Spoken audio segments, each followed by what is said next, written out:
Bonjour, c'est Carole du blog The Family Cocotte. J'espère que tu vas bien. Je te retrouve donc sur les vidéos YouTube de ma chaîne et te souhaite la bienvenue.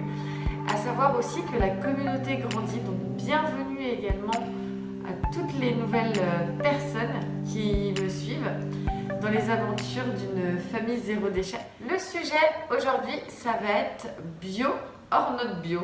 Alors, pour m'expliquer un petit peu, j'ai trouvé intéressant de faire cette vidéo puisque c'est compliqué souvent de faire un peu le tri entre ce qui peut être bio, pas bio, local ou pas, de savoir aussi comment s'y retrouver au niveau de son porte-monnaie, puisque il faut savoir que le bio a un coût aussi par rapport à une autre alimentation. Enfin, il y a plusieurs façons aussi de s'alimenter. C'est sûr que si on prend un caddie d'un consommateur lambda et qu'on essaye de le passer en bio, on va trouver que le caddie est plus cher en bio qu'en classique.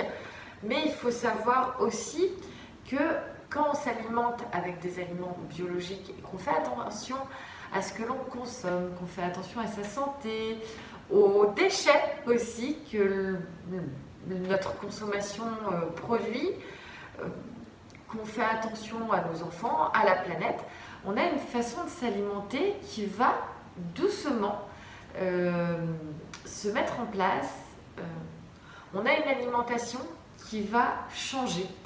On a des habitudes aussi qui vont changer, des nouvelles données qui vont se mettre en place, des nouvelles connaissances aussi par rapport à une alimentation qu'on pouvait avoir avant et du coup une nouvelle alimentation par rapport à l'éthique aussi, ce que l'on souhaite, comment on souhaite s'alimenter, est-ce que on fait attention à sa consommation de viande, est-ce qu'on fait attention aux déchets que l'on consomme quand on va en magasin. Enfin, voilà, il y a beaucoup de choses, il y a beaucoup de questionnements autour de l'alimentation et de savoir comment faire un petit peu le tri dans tout ça par rapport au fait que ce soit local, bio ou pas. Et je voulais vraiment échanger avec toi par rapport à ça, puisque nous, ça fait quand même, comme je le disais, dans la bio, ça fait 6 ans qu'on a découvert le zéro déchet, ça fait 6 ans aussi que notre mode alimentaire évolue. Et si ça peut permettre aussi à chacun de pouvoir vous aiguiller sur votre alimentation et peut-être aussi tout simplement vous donner quelques clés pour aussi voir votre mode d'alimentation évoluer. Alors par rapport au bio ou pas, je trouve que c'est important de noter que le bio, bien sûr, par contre, faire attention à la provenance du bio. Alors j'entends par exemple si le bio est fait par un agriculteur, par une personne qui cultive la terre au niveau local ou même français, pour être un peu plus large, bien sûr, ça pose aucun souci. Si par contre on prend le même produit, je ne sais pas, je vais parler par exemple des carottes.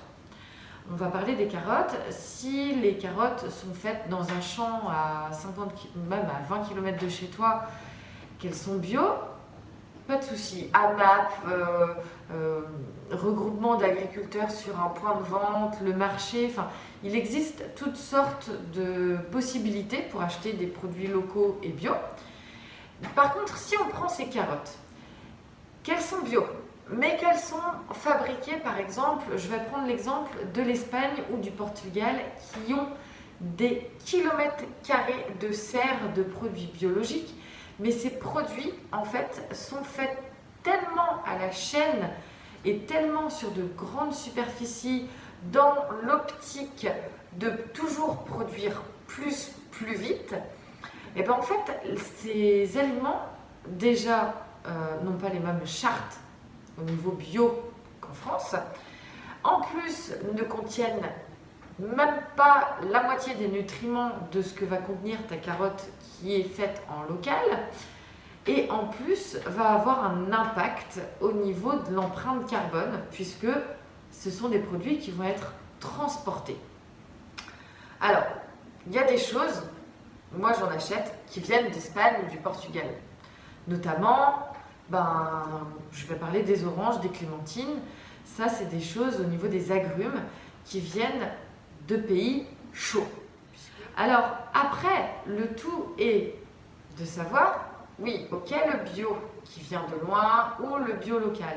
Après, j'ai l'agriculteur qui fait peut-être de l'agriculture conventionnelle, qui va être locale mais pas bio. Alors, est-ce que c'est mieux d'acheter local non bio que bio venu d'un pays plus lointain? Voilà, je te laisse te poser la question. Tout le raisonnement se trouve dans notre façon de se poser des questions et notre façon de nous positionner en tant que consommateur. Ça veut dire tout simplement de promouvoir aussi le local. Bien sûr, dans la possibilité que nous avons de consommer biologique, avec le soutien aussi des agriculteurs que nous avons en France, de l'agriculture qui est faite chez nous, et davantage si elle est faite en plus dans le respect de la nature. Et ça, c'est vraiment quelque chose, moi, qui m'importe.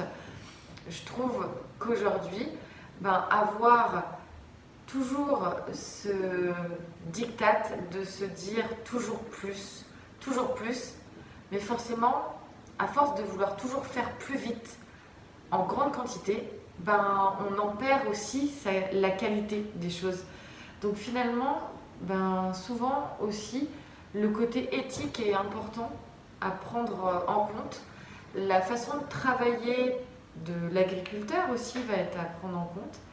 Et voilà, donc est-ce que l'agriculture qui est faite dans d'autres pays, tu veux la soutenir ou pas? Voilà, c'est que des pistes, hein. C'est vraiment, je ne dis pas c'est bon ou c'est mauvais, c'est vraiment des pistes de questionnement, de raisonnement pour que chaque personne puisse tout simplement trouver ce dont elle a envie d'acheter. Et puis, comme je disais, en fait, de soutenir aussi, puisque dans la vidéo précédente, comme je l'ai expliqué, quand on consomme, on donne notre argent. Et notre argent, en fait, on vote aussi pour oui ou non. Est-ce que je soutiens ou pas ce qui est fait? Est-ce que j'approuve ou pas?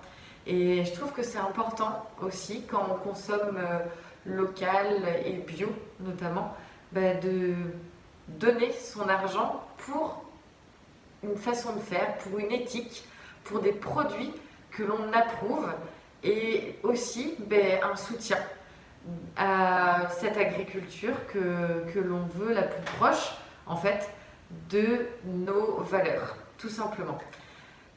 J'espère que la vidéo t'a apporté quelques pistes et que ça te permettra aussi de te positionner, de te questionner sur ta façon de consommer et de t'alimenter tout simplement. J'espère que la vidéo t'a plu. N'hésite pas, mets un pouce vers le haut pour liker. Bien sûr, on peut s'abonner à la chaîne YouTube, c'est par là. Je te souhaite une très belle journée et je te dis à bientôt. Ciao!